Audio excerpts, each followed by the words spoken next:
Doug, what do you think about writing tragic stories as a Christian? In other words, do you think every story should end with a wedding? If you are informed by the gospel, is everything ultimately a comedy? Yeah. Or can you end something with just tragic despair? So, yes and no.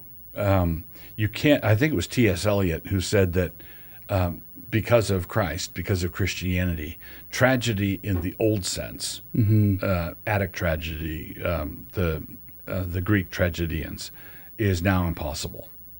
Because back in the old days, that kind of tragedy, you had a hero who had a tragic flaw, and everything would come crashing down on him because he basically got caught in the machinery because he had that loose bit of clothing that was his tragic flaw. Right. But the tragedy that happened to him was disproportionate to everything. Okay.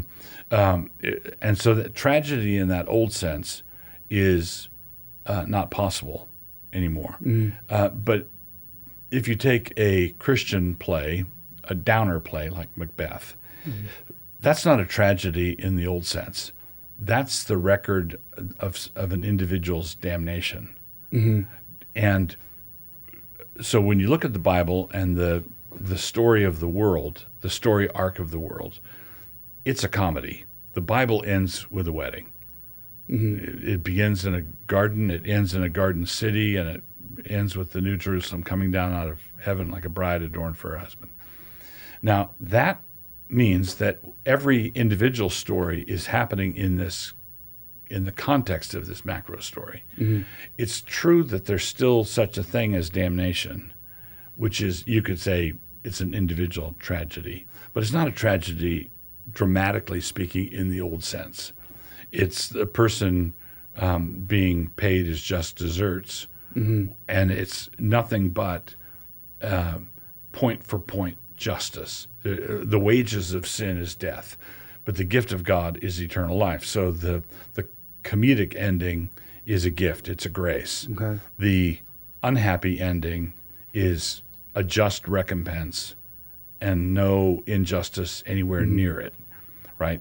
So you could have a Gilbert and Sullivan play, right, where everybody on stage is paired up. It ends in 12 weddings. Oh, sure. Right?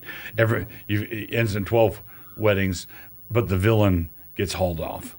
You can have and nobody cares, in Gilbert and Sullivan, nobody cares that the villain gets hauled off. And you can have that kind of individual unhappiness, and it's lawful to tell the story of Macbeth. It's lawful to tell that story, but you must always remember where you are. So now, at the beginning, you said that it's not possible to have a tragedy in that older sense. Can you explain what you mean by not possible? Is it nobody could even tell that story anymore, or no, that story is told, but a Christian couldn't enter into it? No, I would say someone could, in defiance of what I just said, could sit down and write a story that followed the Attic tragedy, followed all the rules. They just couldn't get it produced. It wouldn't work. I don't think that kind of story works with our Christian and post-Christian cosmology. Even our post-Christian people are Christ-haunted, to use Flannery O'Connor's phrase. And I don't think, basically, it would fall flat. I don't think it would work.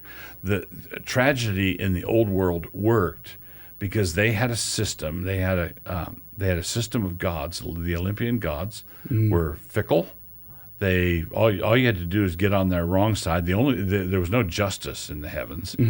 If you got on their wrong side, if you failed to placate them, they would work you over. And the cosmos was this huge extortion racket where these people, these more powerful beings than you, were just as immoral as you are, just as fickle, just as self-centered. Zeus is chasing skirts and the whole works. But if you make one of them jealous or make one of them angry, they come after you.